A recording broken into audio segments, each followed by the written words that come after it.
આપ સર્વોને હેતપૂર્વક જય શ્રી સ્વામિનારાયણ। આજની સત્સંગ કથા વાર્તા નિજ મંદિર સાવરકુંડલા પવિત્ર ધનુર્માસ અંતર્ગત આજની સત્સંગ કથા વાર્તામાં આપણે શ્રીમદ સત્સંગી જીવનની કથા સાંભળશું। પ્રકરણ 4 અધ્યાય 29। સુવ્રત મુનિ કહે છે કે, હે રાજન, ભગવાન શ્રી કૃષ્ણના દર્શનની અત્યંત ઉત્કંઠાવાળા નંદરામ વગેરે માર્ગમાં ઉતાવળી ગતિએ ચાલતા ચાલતા મહાવદી પડવાને દિવસે ગોમતી તીર્થે પહોંચ્યા। ત્યાંના નિવાસી અને ધનલોલુપ ગુગળી બ્રાહ્મણોએ ધન લીધા વિના ગોમતીજીમાં સ્નાન કરવા દીધું નહીં। તે સમયે ગૃહસ્થાશ્રમી નંદરામ વગેરેએ ગુગળીઓને માગ્યા પ્રમાણે ધન આપીને મહિમાપૂર્વક ગોમતીમાં સ્નાન કર્યું ને ધનનો સંગ્રહ નહીં કરતા નિષ્કિંચન સાધુ સંતોને તીર્થમાં સ્નાનાદિકનો કોઈ પ્રતિબંધ હોતો નથી। એમ વિચારીને સચ્ચિદાનંદ સ્વામીએ પૂછ્યા વિના જ સ્નાન કરી લીધું। પછી સચ્ચિદાનંદ સ્વામી ગોમતી તીર્થમાં આવ્યા ને શ્રી કૃષ્ણ ભગવાનની ક્રીડાનું સ્થાન ગોમતીજીના દર્શન કરતાની સાથે જ શ્રી કૃષ્ણ ભગવાનની મૂર્તિનું સ્મરણ થયું કે તરત જ મન મૂર્તિમાં લીન થઈ ગયું। હે રાજન, સંત શિરોમણી અપરિગ્રહી આત્મનિષ્ઠ ગજ ગતિએ ચાલતા દેહનું ભાન ભૂલેલા તેમજ ધન રહિત એ મુનિને જોઈ પૃથ્વી ઉપર મૂકેલા શ્રાદ્ધના પિંડને જોઈ જેમ કાગડાઓ દોટ મૂકે તેમ ગુગળી બ્રાહ્મણોએ સ્વામી તરફ દોટ મૂકીને ચારેય તરફથી તેમને ઘેરી વળ્યા। તેમાં બાળકો, યુવાનો, વૃદ્ધો ચારે તરફથી સ્વામીના વસ્ત્રને ખેંચવા લાગ્યા। છતાંને સ્વામી મૂર્તિમાં મગ્ન હોવાથી લેશ માત્ર પણ ક્ષોભ ન પામ્યા। તે જોઈ કેટલાક ભિક્ષુઓએ તેમને કપટી જાણ્યા, કેટલાકે ઉન્મત્ત અને પાખંડીનો વેશ ધારણ કરેલા જાણ્યા અને કેટલાકે વ્યસનથી થયેલા વિક્ષિપ્ત મનવાળા જાણ્યા। તેથી સૌ મુનિને મૂકીને ધન મેળવવાની ઈચ્છાથી તે તીર્થમાં રહેલા ભિક્ષુકો સ્નાન કરતા અયોધ્યાવાસીઓને દૂરથી જોઈ ત્યાં તત્કાળ દોડી આવ્યા ને ભિક્ષા માગવા લાગ્યા। હે રાજન, તે સમયે સચ્ચિદાનંદ સ્વામી મૂર્તિમાં અતિશય મગ્ન થવાથી ચાલવા સમર્થ થયા નહીં। ત્યારે માર્ગમાં જ બેસી ગયા તેમજ 3 અવસ્થાથી પર થઈ પરબ્રહ્મના સ્વરૂપમાં સમાધિ સ્થિતિને પામ્યા। કૌશલ દેશવાસી નંદરામ વગેરેએ સ્નાન કરી વિપ્રોને દક્ષિણા આપી તેમજ સમાધિ સ્થિતિને પામેલા મુનિની સમીપે આવી તેને નિહાળવા લાગ્યા। તે મુનિને સમાધિ દશા પામેલા જોઈ તેની સ્થિતિને જાણતા નંદરામ વગેરેએ ક્ષણવાર વિચાર કરી મુનિને માર્ગમાંથી ઉપાડી અન્ય સ્થળે લઈ જઈને બેસાડ્યા। ત્યારે ગોપાળજી નંદરામને કહેવા લાગ્યા કે, હે ભાઈ, આપણે તીર્થવાસીઓ હવે શું કરીશું?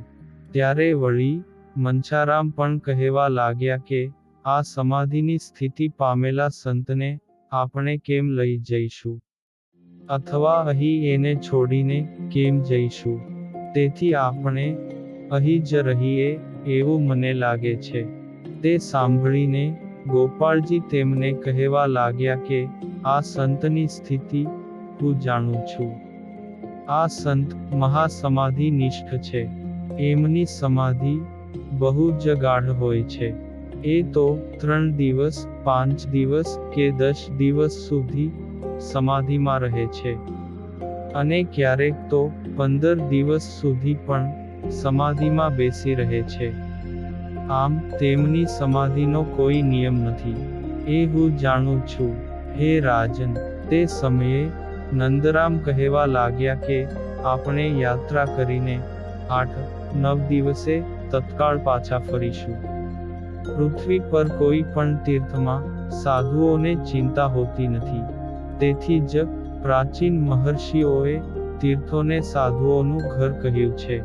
હે રાજન, આ પ્રમાણે નંદરામનું વચન સાંભળી ગોપાળજી અને મંછારામે કહ્યું કે ભલે, આપણે એ પ્રમાણે જ કરીશું. એમ કહીને તે દિવસે ગોમતીજીના કિનારે નિવાસ કરીને બીજે દિવસે ત્યાંથી આગળ ચાલ્યા. ત્યાંથી આરંભડા ગામે ધન આપીને તપ્ત મુદ્રા ગ્રહણ કરી. પછી તત્કાળ ભગવાન શ્રી હરિને પ્રિય એવા બેટ દ્વારિકામાં આવ્યા. ત્યાંના બ્રાહ્મણોને દાન આપી શ્રી દ્વારિકાધીશના દર્શન કર્યા અને પોતાની શક્તિ અને ભક્તિ અનુસારે પૂજન પણ કર્યું. ત્યાર પછી તે નંદરામાદિકે ધન શક્તિ અનુસારે તીર્થવાસીઓએ કરવા યોગ્ય સમગ્ર વિધિ કર્યો. ને તે પવિત્ર તીર્થક્ષેત્રમાં 5 દિવસ સુધી રહ્યા. ત્યાર પછી રાત્રિ દિવસ સચ્ચિદાનંદ સ્વામીનું સ્મરણ કરતા કરતા તેઓ તત્કાળ ગોમતી તીરે આવ્યા. હે રાજન, અયોધ્યાવાસીઓ ગોમતી તીરેથી જે દિવસે બેટ દ્વારિકા ગયા, તે જ દિવસે અહીં સચ્ચિદાનંદ સ્વામીને સમાધિ ઉતરી. અયોધ્યાવાસીઓ બેટ દ્વારિકા ગયા છે તેવું જાણીને ગોમતી તીર્થમાં સ્નાન કરવા ગયા, પરંતુ ધનના અભાવે ત્યાંના ગોગળી બ્રાહ્મણોએ સ્નાન કરવા ન દીધું.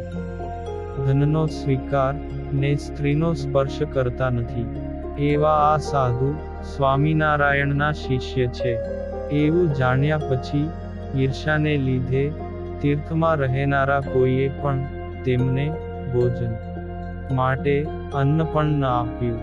તે શરીરનો અનાદર કરીને વર્તતા તેમજ વૃત્તિઓને પાછી વાળીને શ્રી હરિના ધ્યાનમાં મગ્ન રહેતા સચ્ચિદાનંદ સ્વામીએ કોઈ પાસે અન્ન પણ માગ્યું નહીં.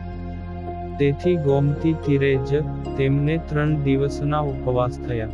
છતાંને પણ તે નિર્દય મનના ગોગળી બ્રાહ્મણોએ સ્વામીને ગોમતીજીમાં સ્નાન કરવા ન દીધું.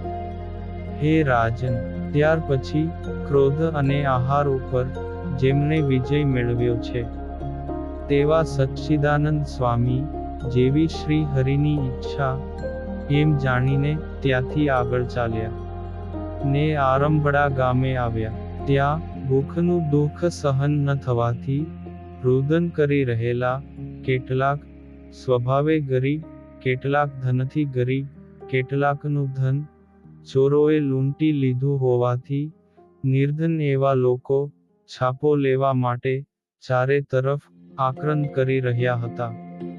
તે જોઈને સ્વામીએ આ ગામનું નામ આરંભડા સાર્થક જાણ્યું.